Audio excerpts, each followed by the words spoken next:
Hi guys! Si Savannah kasi nagsabi sa akin na kumatok siya. Sabi niya sa akin, meron daw siyang in-order sa TikTok. sa TikTok. Halagang Piso ulit. piso daw. So meron palang piso sa TikTok. Hindi ko alam yun ah. Eto, yan, dumating na. Ano in-order mo? Ano nga makikita din naman nila? Oo nga, makikita naman. Oh. Tapos Mamaya secret? Mamaya na para panoodin niya. O sige, gusto niya buksan na naka-video.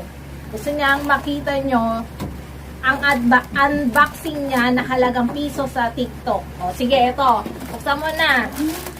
Ano, kailangan pa to? Ano ba yan? Candy. Ah, piso tapos candy. Tignan natin. Ah, wow! Biruin mo, oh! Piso lang. Wow! Candy. Kaya tikman natin. Tingnan natin. Ito yung itsura niya, oh. Oh, piso lang yan, ha? Bongga, piso. Bingo. Pero Iba-iba yung totoong flavor, price niya, guys. Ano totoong price niya? 80. 80 pesos. Pero bakit piso? Paliwanag mo sa kanila. Kasi kala nila, piso lang talaga ang regular price na ito. Bakit? Bakit?